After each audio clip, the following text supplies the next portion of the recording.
Welcome back, everyone, to the show. And I am really thrilled to to welcome back three wonderful guests to talk about the subject of counterpoint. This is our counterpoint panel. And that is a huge, huge topic that we have to discuss because that really culminates the training in the Neapolitan method and also the Paris Conservatoire. And there's just so many issues with the way it's taught today. And who better to talk about this subject than my three guests? And this is, of course, the great professors Robert Gjerdingen, Professor Peter Van Toor, and Professor Joop IJzerman. And so I'd just like to begin the panel with the first question, which is maybe you could introduce yourselves, how counterpoint was introduced to you when you were students, and how you learned more about the subject, and how perhaps your mind changed as you became more aware of things that happen and how things are taught. And I'm sure everyone would really understand. That would be a very good narrative, I think, for people to understand how this journey began. So maybe we'll go clockwise. So maybe Professor Gjerdingen, why don't you start first? Okay. Well, I suppose I should preface this for our if you have international viewers that counterpoint really isn't taught in North America, only as an advanced course. I mean, there have been a couple attempts to integrate it into the curriculum, but generally everything revolves down to a basic harmony course. But as I've said, harmony is as a course is a fairy tale told about counterpoint. And so because people have this fairy tale background in harmony, when they get to a counterpoint class, it's usually a disaster for them. And the teachers often have had the same preparation, and the results are terrible. I mean, I've taught some of these classes at very fine universities, and it's not very good. I remember when I was a student, I was in Italy, and I picked up an edition of Gjerdingen's treatise on the fugue, which in that book was Trattato della Fuga. And they had copied the introduction, or at least I'd seen in English the introduction by, help me out. Who wrote, it's a French composer that wrote Le Bouffe sur le Toit, the Darius Milhaud. Yeah, he had written the introduction to a modern edition of Gjerdingen. And he said, if you have the technique, this is a wonderful treatise. And I thought that I had technique. And then I started into the Gjerdingen's book, and I realized I didn't have any technique at all. What he was talking about was that if you had gone through this entire curriculum of Partimento and advanced solfège and advanced counterpoint and everything, then you get to this book, and it's going to be wonderful. It's eye-opening, ear-opening, if you will. But well, think of it like this. You may not know Mary Rogers. She's recently deceased, but she was the chairwoman of the Juilliard School, of the chairman of the board of the Juilliard School. She was the daughter of Richard Rogers. When she got to Wellesley in 1948, she was too good for the freshman courses, so she skipped into the sophomore courses, and one of her teachers had studied with Nadia Boulanger, and so he would give her basse donnée, and she was supposed to given basses, and she was supposed to provide the upper three parts. She described these exercises as hellish. She had no idea what to do. I've described it as, and I think her experience is typical of North American students who hit a serious counterpoint class, is that it's like they've been transported to the middle of a sports event. They're on the 50-yard line. They're in the middle of a game, but they don't know what the rules are, and they don't know how to win or lose. But they have to compete. People are running at them, and bad things are happening. So that was the experience of Mary Rogers. And I think this is a very common North American, at least, experience in a counterpoint class. You come to it, you don't know what the point of it is, you don't know how to win, but you're forced to play the game. And I think it's very sad. We know how to do better. And the three of us today will have some suggestions for it. Anyway, thank you. Professor Van Toor, would you like to maybe talk about your experience with counterpoint, your journey in this topic? Yeah, so my first years in the conservatory, I was in the south of the Netherlands, and I was studying music pedagogy. So I was in the classes where you would become a secondary school music teacher. And in the south of the Netherlands, they were kind of proud of their contrapuntal heritage. So all the teacher, the music teachers were supposed to do 4 years of counterpoint.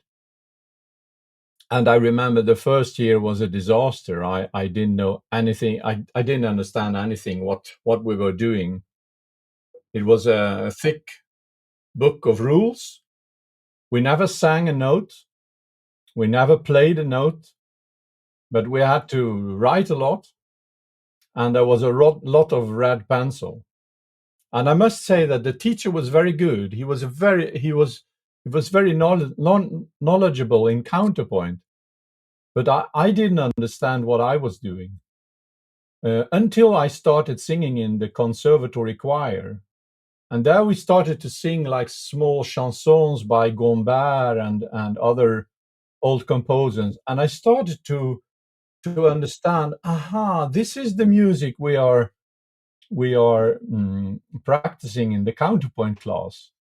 And from the point that I started to have a practical experience with the music, my grades went up, because my grades were very low in the beginning. And I even had to do some parts of the counterpoint class again, because I didn't pass it in the beginning. But so I really started to understand I need to practice this. I need to get practical experience in this, because otherwise I won't be able to do this. That's about my first experiences with the subject. Well, Professor IJzerman, how about you? What was your experience like with counterpoint? My first acquaintance with the discipline was when I was a first year piano student.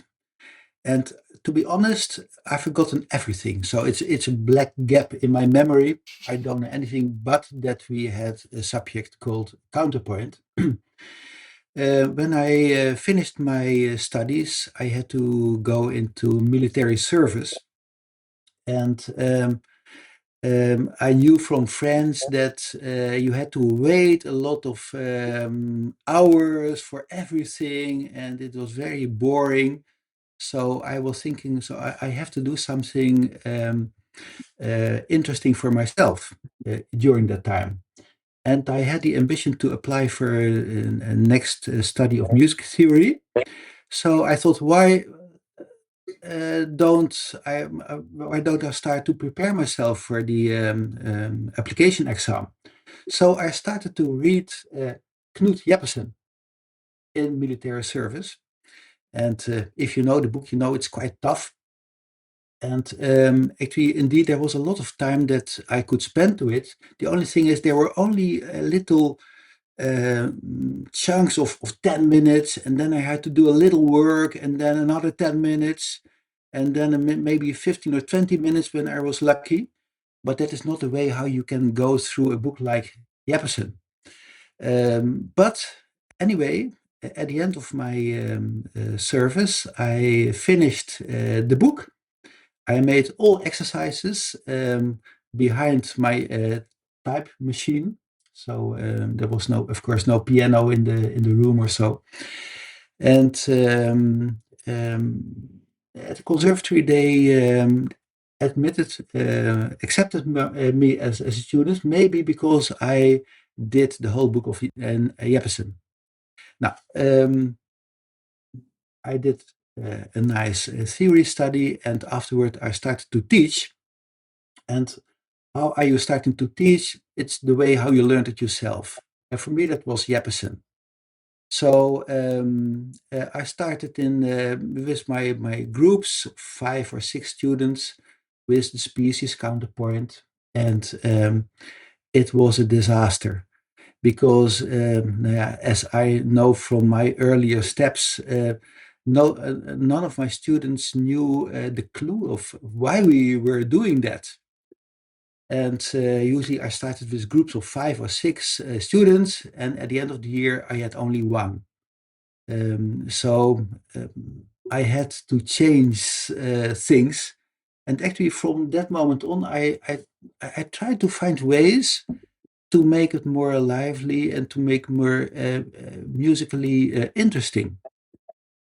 And actually, I'm now retiring for 2 years, but actually this way lasted during my whole job. To make counterpoint interesting. And now I'm talking about Renaissance counterpoint. So not so much about Partimento or Bach counterpoint, but Palestrina, Josquin, and name all those 16th century great composers. That was my story. And maybe later on in our discussion, I can show you something or tell you something about my inventions in the pedagogy of the subject. Absolutely. Well, I think one recurring theme that people are talking about that you said that some of you have mentioned is why bother with counterpoint? Because many students are suffering. They're thrown into, like you said, the sports game. They're getting beaten up, and many people who I guess especially since the 19th century and the 20th century, chord symbols have really dominated the study of chords and harmony.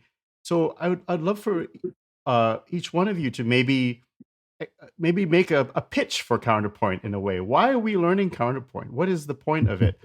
Do we need to learn counterpoint when I can just learn a 9 chord? I can learn what a 13 chord is. I can just learn these chords in a harmony book. What's the point of harmony? Why should I even learn it in the first place?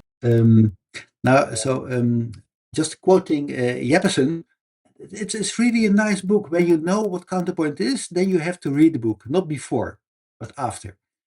And there is one sentence, I think, in the introduction, and that is that he says that counterpoint is for the music what Latin is for pedagogy of languages.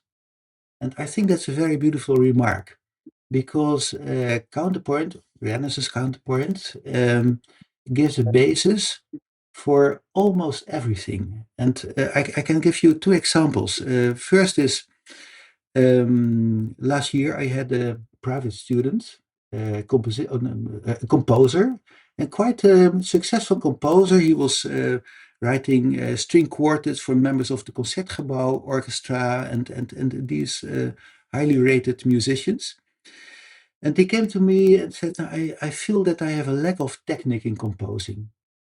And can you teach me counterpoint? So we started, and he's a brilliant guy.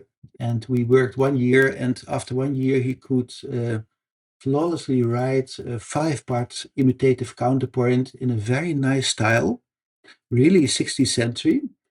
Maybe of an average composer, but good counterpoint and musically interesting. And he told me afterward that this year of counterpoint learned him much more than whatever lessons in composing he had before. It was just a way of how you can write melodies. And of course, he doesn't write a Dorian melody. But it is about melody. It is about combining melodies. I think that every composer knows that a counterpoint is something that you should understand in order to be successful as a composer. So that's one example, and the other is when I was writing my book Harmony, Counterpoint, Partimento. I realized somewhere, yes, okay, thank you. I realized that I couldn't have written that book without a thorough knowledge of counterpoint, because the reductions that I wrote, and there are many in that book, they're all based on a kind of strict counterpoint.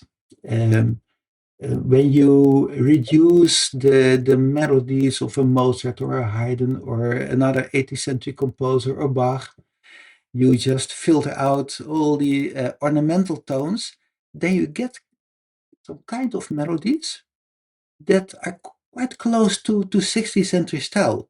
And of course, I don't speak about the modal language. It's not about Dorian or Mixolydian or whatever. It is major or minor. But if you just keep that aside, it is really close to it.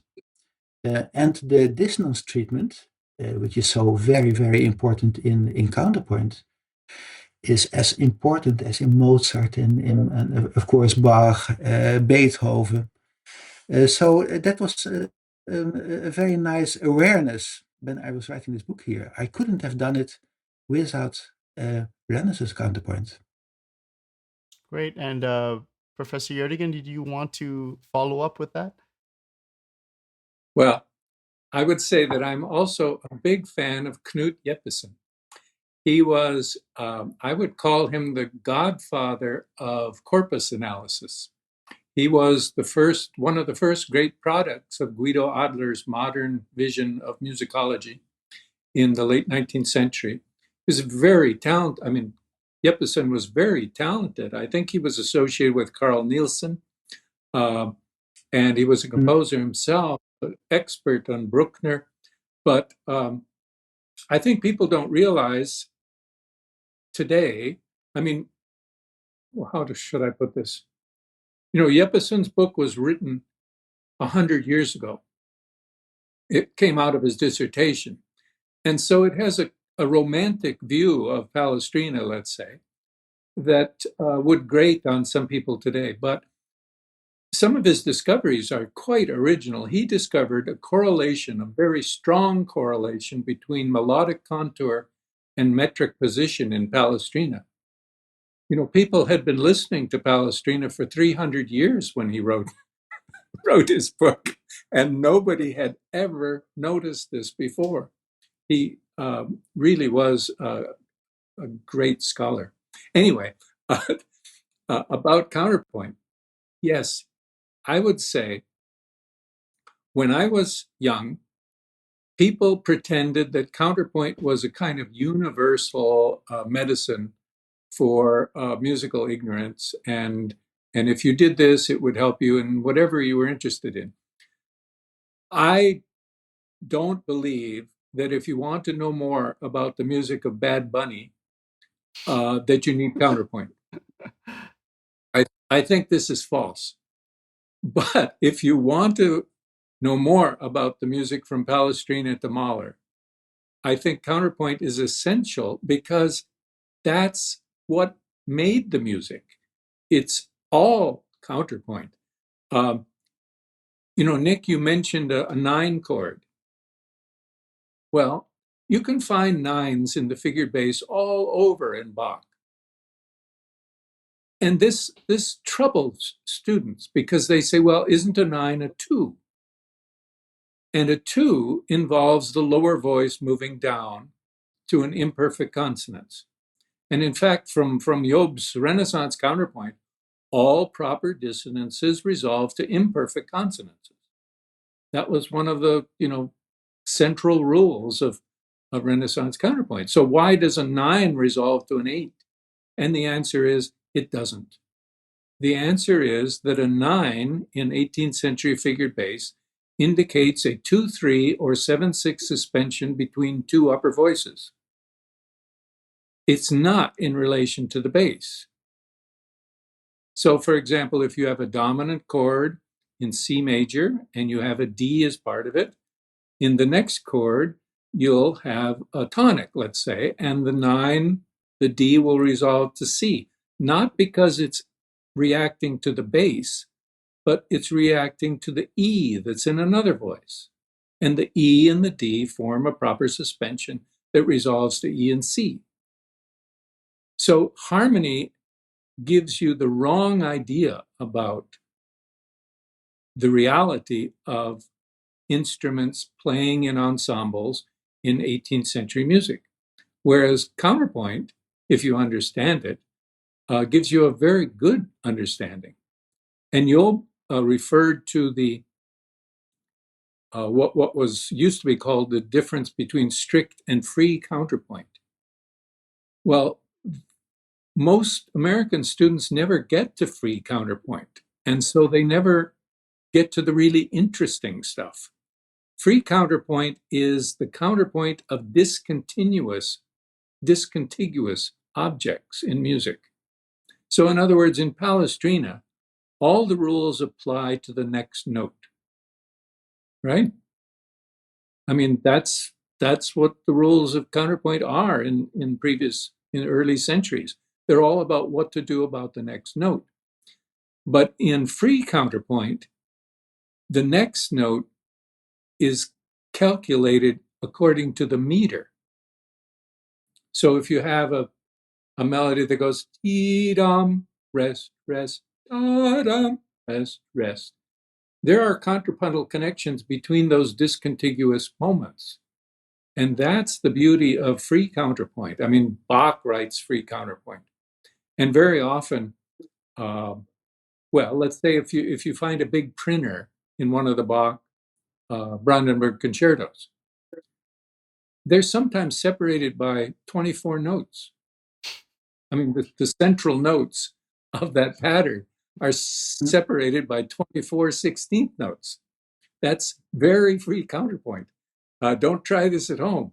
But Bach knew what he was doing. And the composers of his time learned how to handle that.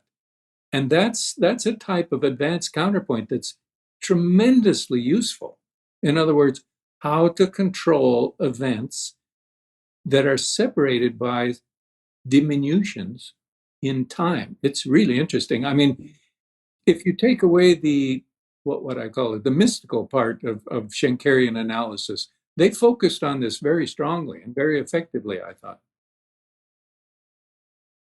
Great. And Professor Ventura, why don't you talk about, well, you give your pitch for counterpoint. Why should we learn counterpoint? Well, I think if you consider what is really the most valuable part of music, I would say it's this direction. The music touches the heart through time. It's not in the chords we get the most valuable stuff. It's in the linear direction. It is there where the most interesting things happen. I had once a teacher in big band arranging here in Sweden, Örjan Fahlström, and he was talking exactly about the same things that I knew from 16th century counterpoint and from 18th century counterpoint, and he showed us this in big band arranging, that you can learn to stack multi chords in jazz, but it's not there the stuff happens. If you want to become a good big band arranger, it's the linear stuff and the combination of lines what really makes you a good arranger. And I really believe the same thing is true for the time of Mozart or the time of Haydn or the time of Palestrina. So there are some focus points that I think remain regardless of style. Great. So I think the next topic I wanted to bring up was, of course, this has to be addressed, which is Johann Joseph Fuchs. He is kind of a mainstay in conservatory education for counterpoint, and almost everyone who studies it will be introduced to Fuchs. And I have asked many guests over the years their opinion of Fuchs. And actually, Professor Ventura, I have your wonderful book here, Counterpoint and Partimento, and I just wanted to read something from your book. So this is the influence of Fuchs's Gradus in Naples. And from the book, it says, the treatise printed in Vienna in 1725 had a profound influence in the teaching of counterpoint in large parts of Europe and was almost certainly available to at least some of the Neapolitan maestri. A copy of Fuchs's Gradus in the library of the Conservatorio in San Pietro de Maiella in Naples has been signed by Leonardo Leo. This was confirmed by Giuseppe Bertini. Giuseppe Bertini's father, Salvadore, studied with Leo in the late 1730s and 1740s and reported that Leo recommended Fuchs's Gradus to his students.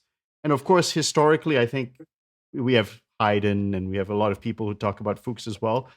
But are we actually teaching Fuchs in conservatories well? I mean, the word disaster has been thrown around.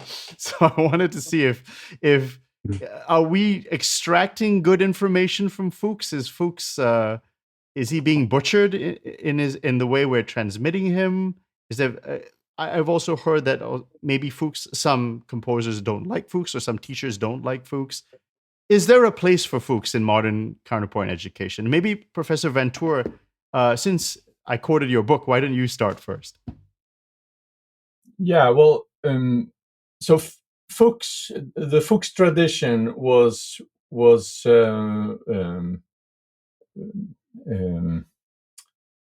adapted by Bellarmine in the 1860s or so, and Jeppesen is really correcting Bellarmine in a lot of small details.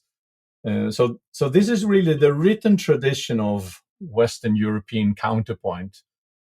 If we look at Fuchs's own teaching, I think it was much more playful and much more improvisatory than the impression that his book gives.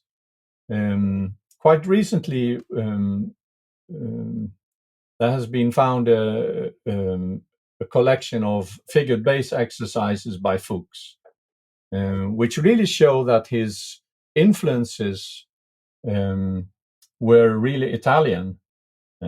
Much of these examples, and even Fuchs' Gradus ad Parnassum, is built on a lot of Italian models.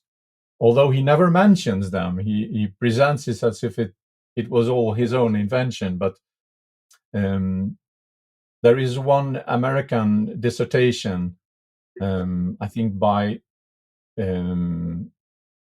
Clemens, who really analyzes from where all these elements come in Fuchs's teaching curriculum. But so basically the 5 species of Fuchs are still being used and are still useful, I think. But what I think we have learned in the last 20 or 30 years, thanks to people such as Peter Schubert and Barnabé Janin and others, is that we can complement this with improvisatory methods, singing counterpoint and not only writing counterpoint.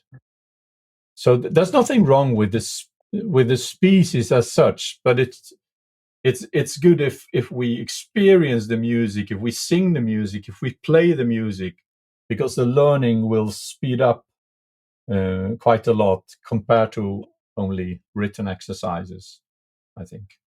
Professor Gjerdingen, what do you think about Fuchs, his implementation, his value? What do you have to say about it? Fuchs is a very complicated thing. It's an imperial project of the Habsburg dynasty.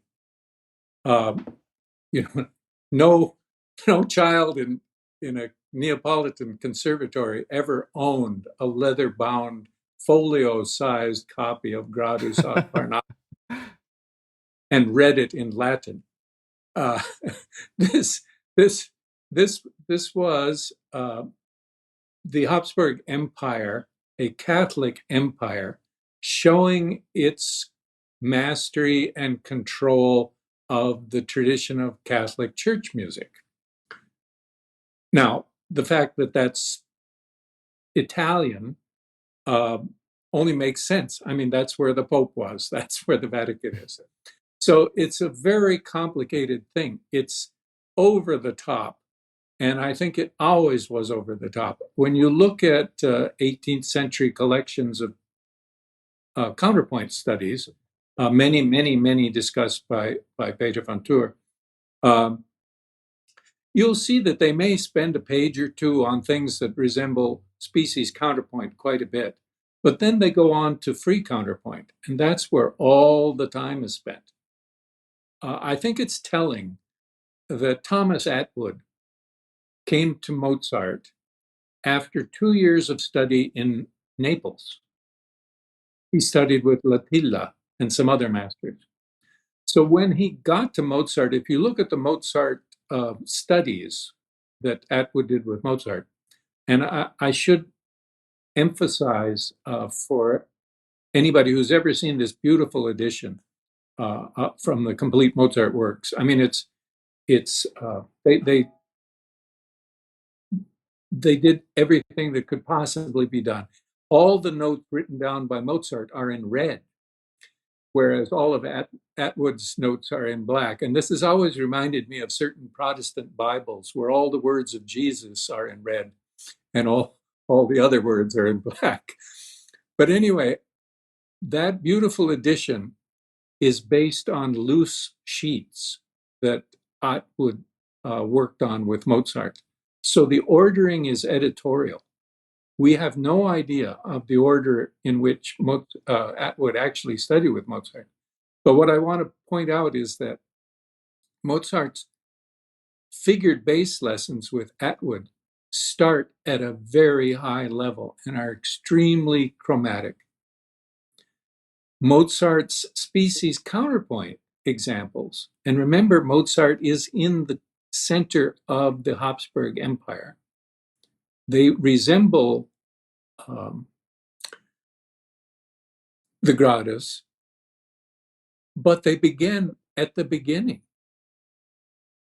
And what I infer from that is that Atwood, in 2 years of study in Naples, did not do species counterpoint of the kind that Mozart recognized as species counterpoint. So I think it's a complicated historical question. And I would say that the bulk of Neapolitan studies in counterpoint are free counterpoint, whereas the Gradus is an 18th century imagining of a 16th century tradition done for imperial prestige. And Professor IJzerman, would you like to bookend the discussion on fugues and before we move on to the next topic? Yes, of course, we have the historical aspects of the book, and we also have the more practical things for students today. And the question is, how can you learn to write in a contrapuntal style? Which contrapuntal style, of course. So I take Renaissance as my starting point. And the problem of a method of fugues, and actually Jeppesen is a sort of translation toward the real Palestrina style, but he is following the same methodology. The point is that when you start to learn the subject, you start to write note against note, and then 2 against 1, and then 4 against 1. Now, 1 against 1 is no problem. 2 against 1, 4 against 1 is a disaster, because it is absolutely impossible to write something meaningful with just quarter notes. And it's quite difficult because you have all kinds of passing notes and neighbor tones and cambiata, anticipation, and the like. So at that very moment, that is at least my experience. I just talk for myself and not for the whole world, of course. But that is the moment that students say, "Now this is not about me." Hmm? So I don't know what to do with that. And when you went through all of those exercises, then you have learned a lot because it's all about the way how you can treat dissonances, passing tones or anticipations or suspensions and the like. And that is so important for counterpoint. But there are only a few who have the long breath to go through it. I did it in military service, but not not everybody is able to do so. Um, so that was my reason to reject. I say it quite tough to reject this method and to find other ways. And I remember just before we started our session now, I remembered a conversation between you and Elam Rotem already a long time ago from music sources, early music sources. And I remember that he said something like that he learned counterpoint without any method and without any teacher, but just because he knew the style so very well. Now, I'm a bit skeptical about that, honestly, because maybe you need to have some guidance. But for a big part, I agree with him. So when you have the music in your pocket, you know how it sounds, you know how the melodies are going. You already won half of the match. And therefore, I tried to develop, I'm still working on that, a method which challenges the intuition of people, of students, and what they already know in melodies and sounds. And of course, I also talk about technical things, like how to resolve a seventh and how to prepare it. That is something that you maybe need to learn. But there are a lot of things that you just where you can trust on your musical intuition. So that is the reason why I was not very enthusiastic about methods that go back to Fuchs, so the species counterpoint. Mhm. So the previous panels had talked about solfeggio, they had talked about Partimento, and no doubt in the Neapolitan training there is a point where you sit down and there's writing, and that is a written aspect. And really, that's really what I want to focus on in this panel. And the writing aspect, let's now assume that a student is quite good at keyboard harmony and they are good singers. How do you envision the writing portion of teaching counterpoint? Now, let's assume a student is quite well along in terms of keyboard harmony, and they know how to connect chords. What does it look like in the modern sense? How long should it take? Because we know there's dates too in the counterpoint collections on partimenti.org. Where they studied from this month to this month, this year to this year. How long should that look like? So for the written aspect of counterpoint, maybe we should start with you, Professor Gjerdingen. What does the written portion sound like? And I'd be very curious to hear what you say about free counterpoint writing. That's very interesting as well. At the Paris Conservatoire, written counterpoint could take 1 or 2 years, but it followed often 8 years of prior study. So they started at a very, very high level. And basically it was a course in fugue, because ordinary counterpoint was taken as something they could obviously do.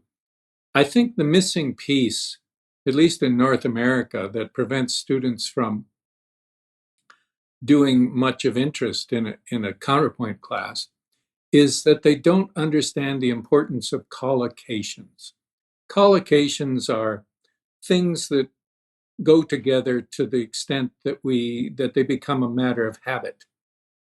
And they're different from, they are based on statistics, but they're different from ordinary statistics. So for example, in English, the letter T is followed by the letter H more than any other letter. Okay? But if I ask a student to spell the word touch, they're not going to put an H after the T. Okay? Because the local pattern of that word trumps the global statistics of what letter follows what letter. If we look at Fuchs, let's say, he tells us what letter follows what letter. But you can't write an English narrative just knowing what letter comes after the next letter. You have to know words, and you have to know what word goes with what word. So in Counterpoint, I mean, Job's textbook is full of this kind of thing, and Peter's work, gives you lots and lots of instances of this. If the melody goes do, re, mi, the bass is going to go do, si, do, or do, ti, do. That's a collocation of counterpoint. Whenever Beethoven does it, he does that. Whenever Bach does it, he does that. If a student doesn't know that, then counterpoint is ridiculously hard, right? I mean, when a French organist is given a subject to improvise, on which to improvise a fugue, they know all these games ahead of time. So if the subject goes do, re, mi, fa, sol, so, so, so, re, they're ready to go. They know the collocated accompaniments to that subject. They're not studying that. They're thinking, okay, how do I do an episode? How do I do a stretto? They're working at a higher level. So I think a student in 18th century counterpoint, I mean, I believe this is true in the 16th century as well, but that's a topic for a different day. But in the 18th century, if you don't know these collocations, then you're never going to get anywhere in an artistic sense, because you're always going to be making the wrong choice. I mean, in the typical 18th century counterpoint student is told that above any note they can put 3, 5, 6, 8, 10, etc. But that's too many choices, and they don't understand how to space these out in time. I mean, the original, what is it called? The Franconian rule. It's one of the most interesting events in counterpoint. I mean, it was, in the 12th, 13th century? The idea that on weaker metrical positions, you can put dissonances somewhat if they're not too salient.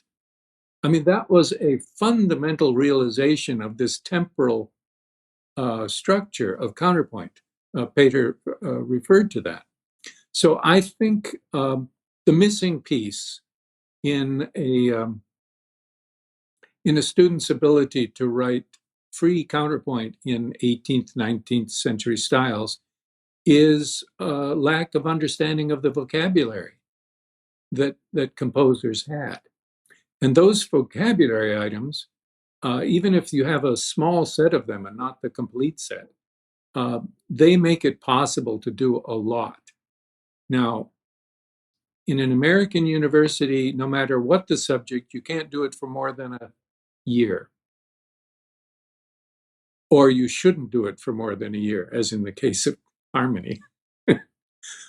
But if you give the students a vocabulary, tell them what the game is and how to win, in a year they can do amazing things. Great. So maybe Professor Ventura, would you like to talk about the written aspect of a curriculum? How how you would envision that. Is that also like 1 to 2 years? Do we straight away go for fugues, or like how much is free counterpoint? What would you say to the written training of someone in counterpoint now that we've moved past keyboard harmony and singing? Yeah, well, the Neapolitan conservatories are interesting places just because there is so much documentation about what was going on there, more than perhaps anywhere else. They founded their library in the 1790s, and they gathered everything that was still around. So thanks to that, we still have a lot of information about what was actually going on in the classrooms in these institutions. And I think what Robert Gjerdingen just said is very true for Naples too. These students knew an awful lot about the style already. They had been singing solfeggi. They had been singing two-part fugues in like Leo solfeggi. So when they came to the first lessons in counterpoint, there was no need to start with like first species in fugue style, because they already knew the style and they knew the music. They could play, and they had been playing partimenti and cadences and sequences and scales, and they had varied them also in numerous ways. So their written studies start on a level that we don't even reach after 3 years at the conservatory today. And these boys were maybe 16 or 17 years old. Okay, so the level is higher than at least what I have experienced in conservatories. And the reason is that they had so much practical experience. And yeah, we could say in Naples, several of these schools are quite old-fashioned. They work from themes. They always work from a fugal theme, and learn to do double counterpoint and fugue. And they stick to that for maybe 4 or 5 years until they can write their fugues in a quarter of an hour or something like that. So they really put all the energy into become really, really fast in sketching and writing fugues. While the other two conservatories in Naples, they focus much more on the melodic beauty of the music. They kind of neglect the fugue because they don't think it is of any help for becoming successful in the opera. I think they just think it's a waste of time, basically. And all the contrapuntal training is about writing over the bass. And they do that through variations. So I just published one article about Porpora, Porpora's method of teaching counterpoint. I mean, Haydn was learning from Porpora, and thanks to the identification of a manuscript in a Croatian archive quite recently, we now know how this really went on. Porpora uses small solfeggi of maybe 5, 6, 7 measures, and he invited his students to vary the melody, to write maybe 7, 8 different melodies over the same bass. And after maybe 30, 40 pages of those kinds of exercises, he changes his solfeggi and invites his students to write multiple basses or varied basses. So he always works in a two-part, like solfeggio style, but all the time working with variations. And I imagine that this was very much linked to his teaching of vocal style. I imagine that they must have been singing and playing. Probably this went on to become 3-part and 4-part, but in the beginning it was all 2-part. Wonderful. And Professor IJzerman, when it comes to written counterpoint studies, writing with a pen and just or a pencil, let's assume again the keyboard is all done, the work, the practical has been done. How do you envision written counterpoint, the training of it? Yeah. Yeah. Now, first of all, I think there's a big difference between 18th century counterpoint and the way how the students learned it at the Naples conservatories, for instance, or in Paris later, and 16th century ideas of teaching and the schools where boys were growing up. But there are some constancies, and one thing is that in the past, most musicians started to learn music when they were, let's say, 7 or 8 years old, and they were taught by maybe their father, or maybe in a school like in Naples, day by day. So they were drawn into the music that they had to write or to play. So I am talking maybe a bit more about the 16th century style, but also there you had those cathedral schools in which little boys were introduced to the great music of the great composers, and they learned to sing the Gregorian plain chant, polyphony, and when they started to write something of their own, they already had a huge experience, not only in listening or singing, but also improvising. And there are a lot of Spanish sources from the 16th century which describe what those little boys already could do just by improvising. Um, for instance, singing Guimel, so in parallel thirds or parallel sixths, based on the plain chant, or Faux Bourdon. Later also Falso Bordone. It seemed to be an Italian translation of the word Faux Bourdon, but actually there were two different meanings of that. All kinds of, now for instance, Vicente Lusitano, a 16th century Portuguese in Italian service, wrote a book about improvised counterpoint, and he gave a lot of clues about imitations, what intervals you could take. It's quite close to what Peter Schubert is also telling in his book and what he is demonstrating in his videos. But one thing is common in all centuries, and that is that when apprentices started to write, they already knew. And that is, I think, the main difference with our situation today. We don't know, but we learn to write immediately. And I think that gives a problem. Right.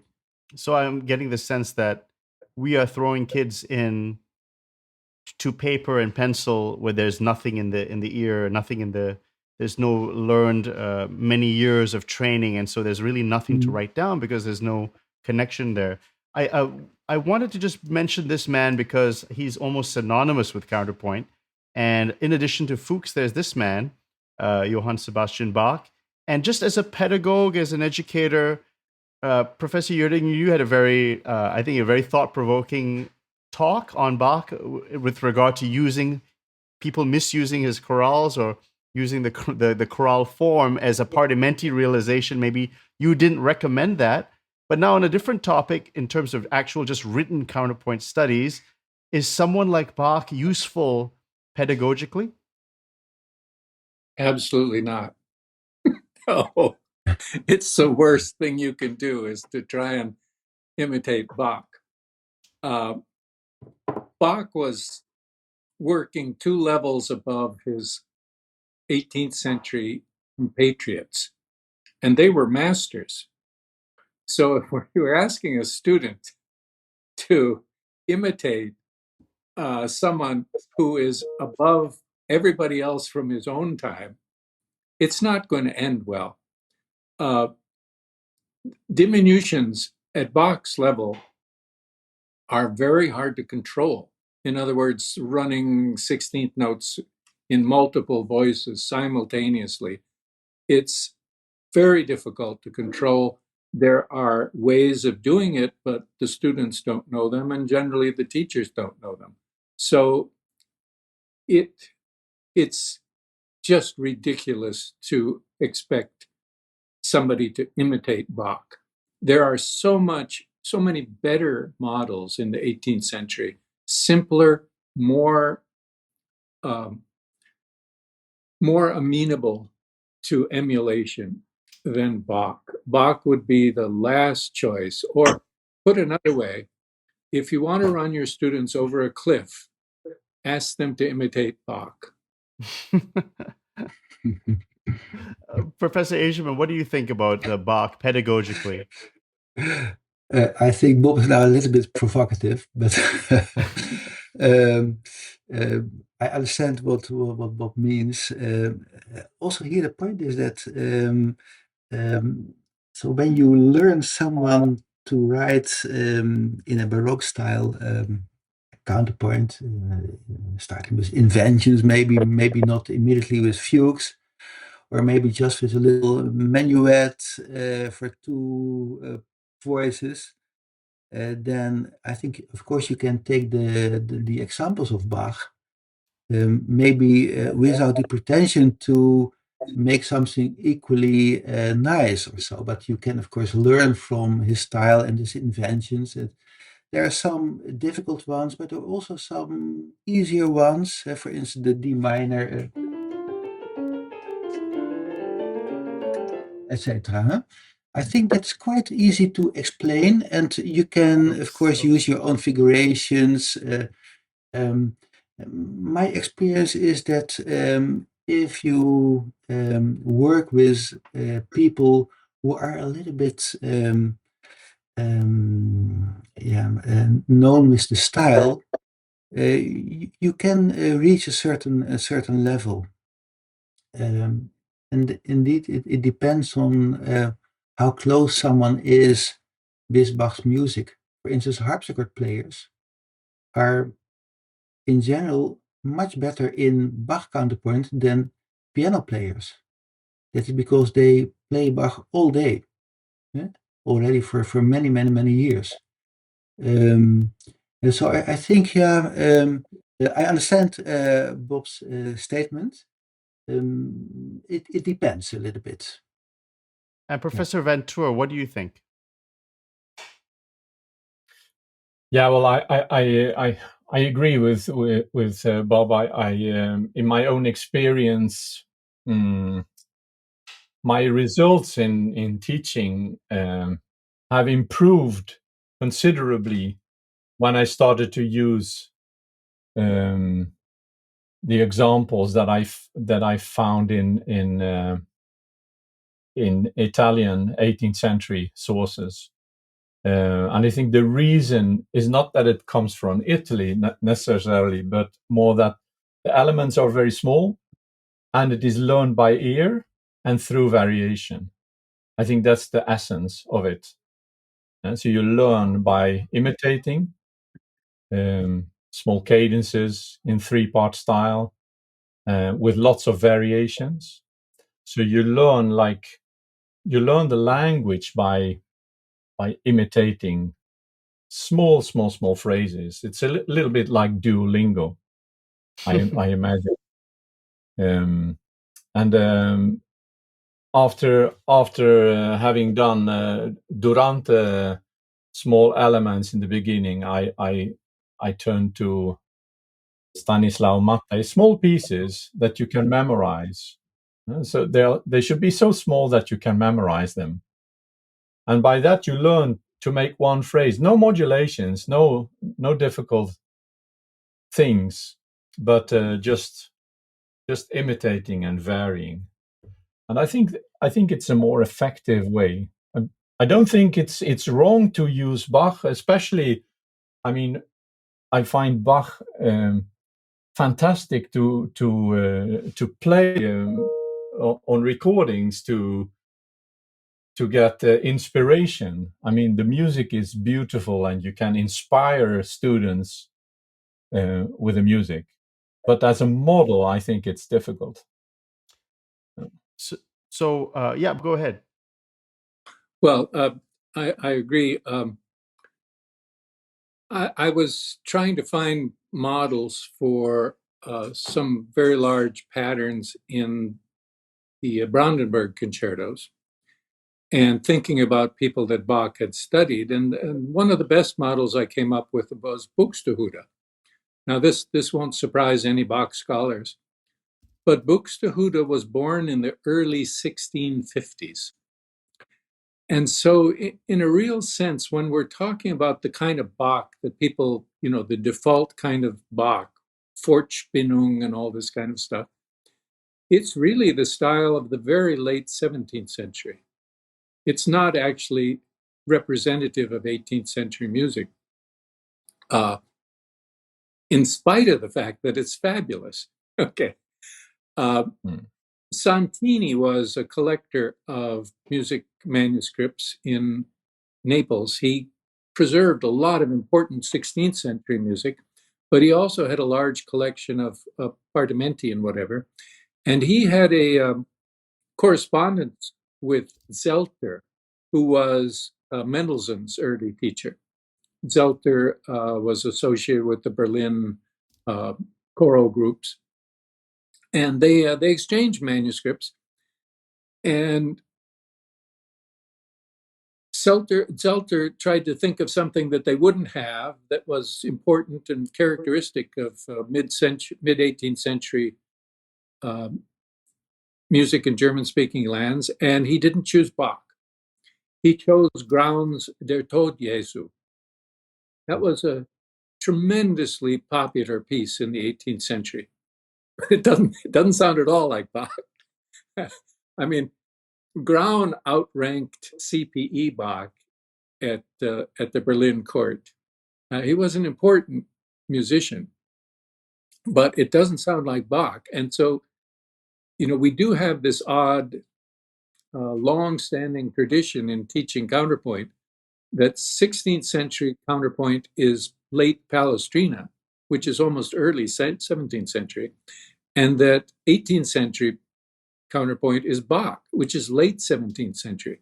So in a sense, I would argue that in almost every counterpoint class that claims to be 18th century counterpoint, they don't get into the second half of the 18th century at all.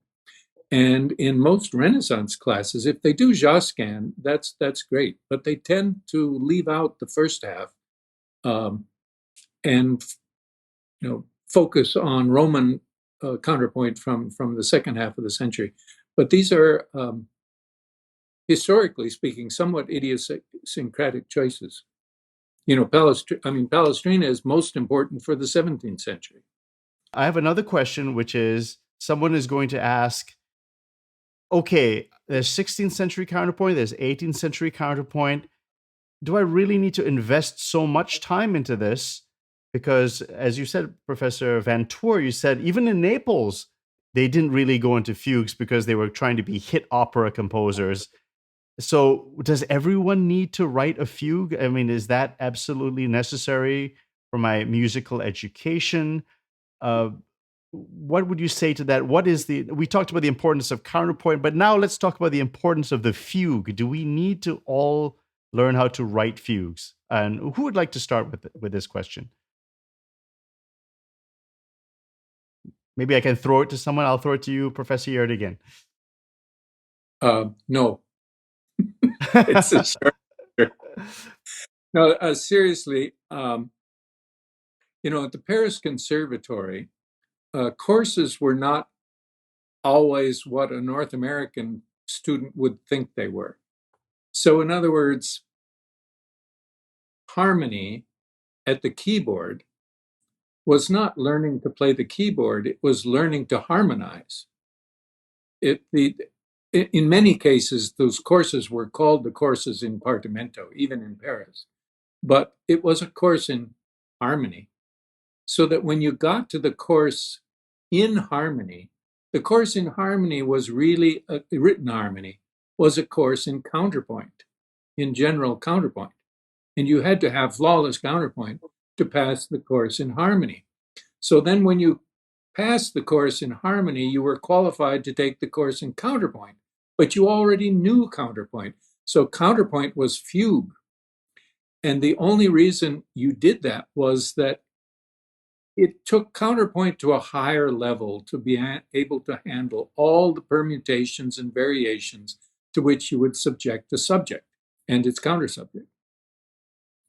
So if a student does not have even the keyboard level of harmony that they would have had at the Paris Conservatoire, a course in fugue is hopeless, because it'll actually be a course in basic counterpoint and never get to the ability to, well, if you look at the prize-winning fugues from the 19th century at the Paris Conservatoire, they are works of art. And they were written in a day, in 18 hours. And they're fabulous. There's no chance that a modern student could achieve that level. So why set them up to fail? I think it's important to set students up to succeed. And so we should give them tasks at which they could excel. You know, if you think of training in music in general, what would a C represent as a grade? I mean, to be realistic, music doesn't allow for C's or even B's. It has to be excellent. You know, some people think that a C represents 75% or a D represents 75% correct. 75% correct of a Beethoven sonata is not a Beethoven sonata. And in the same way, 3 out of 4 notes correct in a fugue isn't a fugue. So I think a minimal level has to be excellence. And so that weaker students can achieve excellence, they have to be given realistic tasks. That's my 2 cents worth. Professor IJzerman, what's your thoughts on the fugue in music education? Is it for everyone, or is it for an elite, or do you think it's a higher elective? What do you think about fugal education? No, I wouldn't say that every student should do a fugue. That for a trumpet player, I think, yeah, unless he is interested, and then or he or she, then he or she should do that. But I don't think that it is really supporting the way how you play the trumpet. For harpsichord players, of course, the situation is different, because that is what they play, and when you study the subject, then maybe you understand the music of Bach or whoever maybe better than when you didn't study it. I think actually, I hope I may say that, but that the situation in Europe is a little bit different from America. I think that generally our students are more practically trained, from singing to writing music, to improvising on the keyboard or something like that. And I have seen many students in my career who were able to write a fugue after 1 year of Baroque counterpoint. This is how we call it, Baroque counterpoint. And I think also with by means of Partimento, it could even be quicker than a year. But so without Partimento, I think a student can make a fugue, sometimes really excellent, and sometimes indeed less, but maybe good enough, because there's no pretension to be a composer of fugues. But the ambition is to learn about counterpoint, to polyphony, Bach, or Mozart, or Stravinsky counterpoint. It's not only Bach, of course. No, not for everybody, but for everybody who is interested in it. So maybe as an elective or so. And for some students who are really working with polyphony all day, maybe obligatory or not, but it can be very helpful. Yes.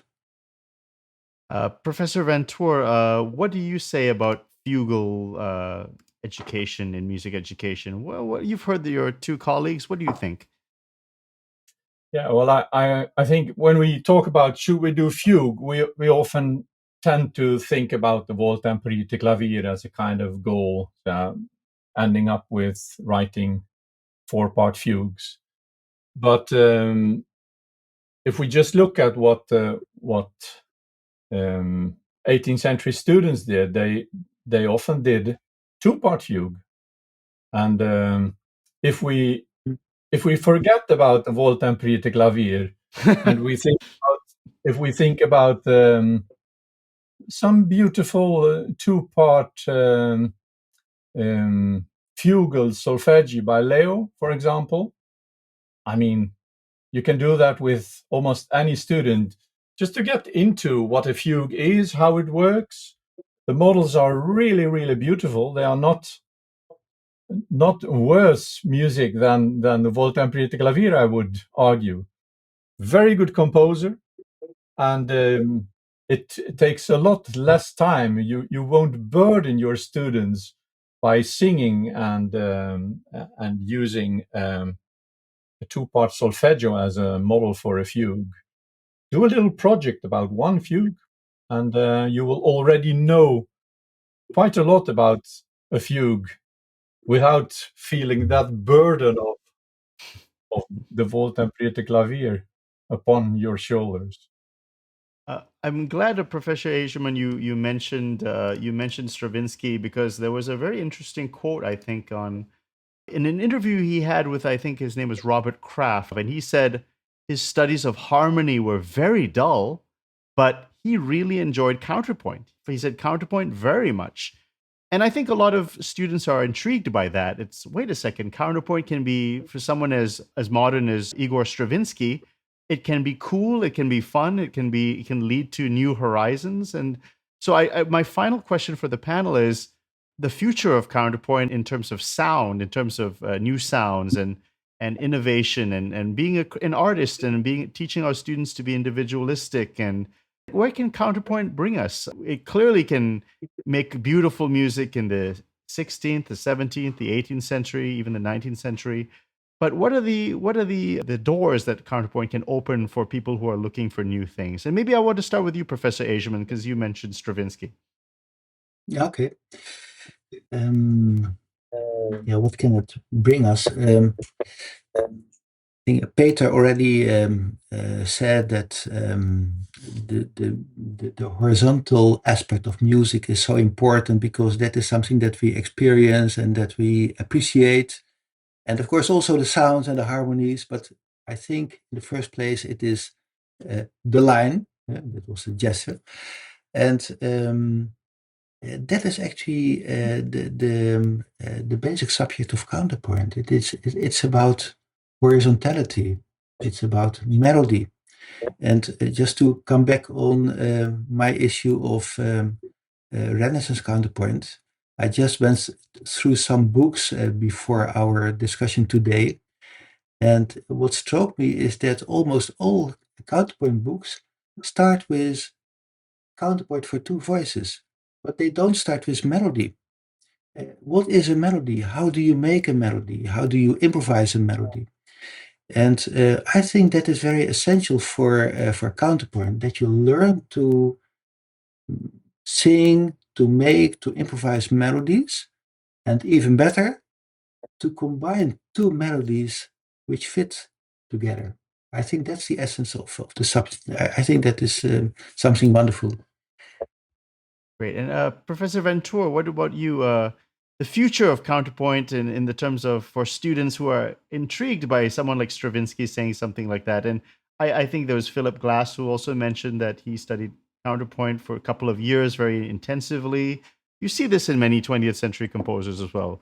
Roger Sessions, Trilling, Conlon, Nancarrow.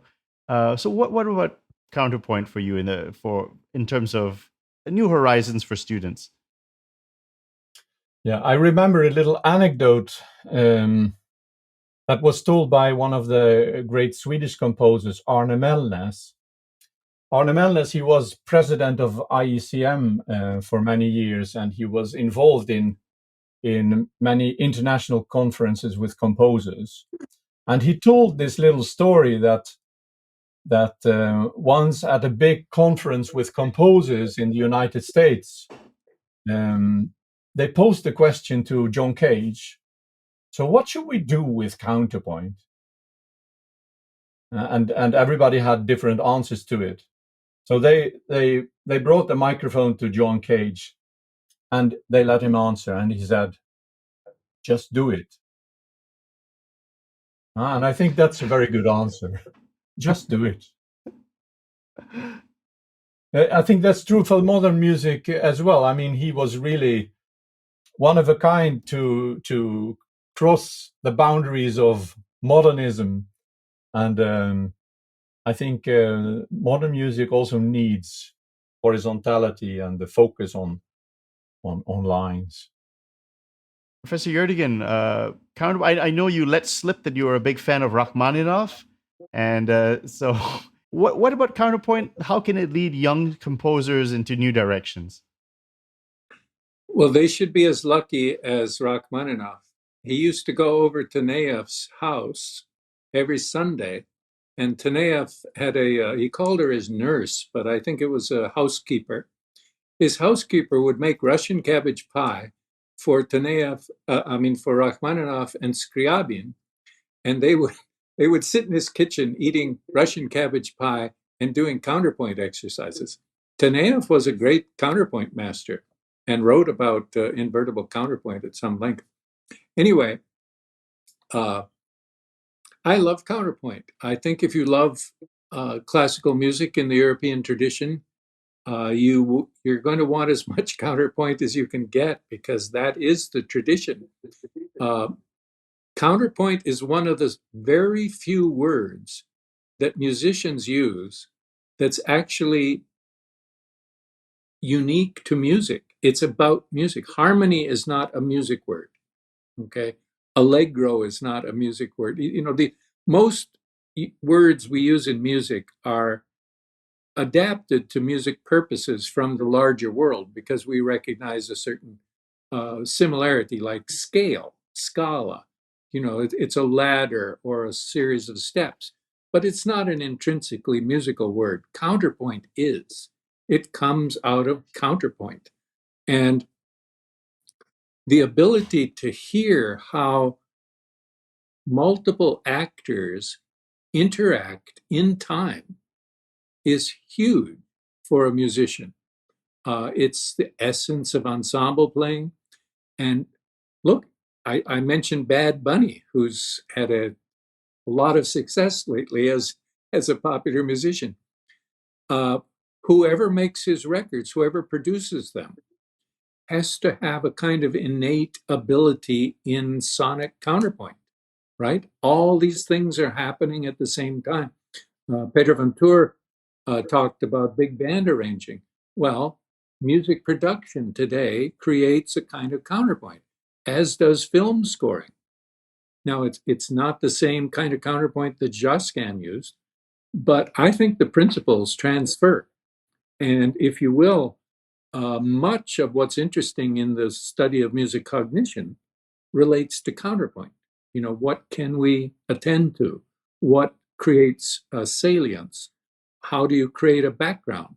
How do you, as Job said, how do you make a melody? If there's a difference between Mettner and Rachmaninoff, both monster pianists and facile composers, it's that Mettner couldn't write a melody to save his life. It's a real skill, and counterpoint can help people develop that skill. I actually bluffed. I would like a final thing, which is just a final statement to end the panel. It would be good to end it on a kind of an infinitive with regard to counterpoint. just what your final thoughts? You all have cumulatively a tremendous many years of teaching counterpoint, reflecting on counterpoint. And as I close out this panel to finish the trilogy of the solfeggio, the Partimento, this is the final of the panel. It ends with counterpoint. And so maybe we can have a final closing statement on the subject of counterpoint. Professor Van Toor, why don't I start with you? Yeah, so maybe a final thought could be, if we think about classical musicians, they spend so much time on reading music, studying music, practicing music, and much of their energy goes from the score to the keyboard, right? It's a lot of reproduction of music that has been notated before. If we look historically at what classical musicians did, then there was much more energy flowing towards producing music, to making music, to adapting music, to varying music, to learning how to make varied reprises if you played a classical sonata. And I think counterpoint is the subject that helps students today to get a better balance between reproduction and production. And by looking at what were the students actually doing at the time, how were musicians taught in the time when this music was produced? That's a very essential question, a very relevant question. And I think counterpoint has some of the answers to those questions, how we can get a better balance between reproduction and production. Wonderful. Professor IJzerman, final closing statements on the subject of counterpoint. Yeah, I would be very short in that because I think it is really important that those who work on counterpoint have fun in making beautiful things, that they are proud of what they are making. So maybe that is for me more important than all kinds of knowledge or something like that, but just making fun together. And I'll give the last word to you, Professor Gjerdingen. Actually, your last statement was incredible. That could have been taken as the final statement. But why don't you close off the panel for us in this trilogy? Final statement on the subject of counterpoint. Among all the world's music, European classical music is centrally generated from an understanding of counterpoint. Now, many kinds of music in the world involve multiple things happening at once, but the interactions tend to be quite loose. The Europeans invented a kind of music where the interactions were tightly controlled and yet somewhat free, and the interplay of that freedom and control creates a music that has universal appeal. I mean, nowhere is European music growing faster than in Asia. And it's not because Asians are just loving colonialism. Okay. I think it's working upstream in that sense. But the music is interesting to the mind. That controlled interplay of multiple agents all happening in time, but seemingly cooperating and helping each other. I think that is mentally stimulating and aesthetically satisfying at a very high level. And, you know, just speaking for myself, I just love counterpoint. That's all I can say. Thank you very much. Well, thank you to my panel, and apologies for my camera. I guess I'll have to buy a new camera, but it's been a real treat to have you three wonderful guests. And thank you for sharing your experience and your expertise on this very important subject. I hope many young people who go into conservatories or parents who are getting their kids into music hear what you've had to say about this important subject. And I thank you for being on the show. So thank you very, very much. Thank you so much.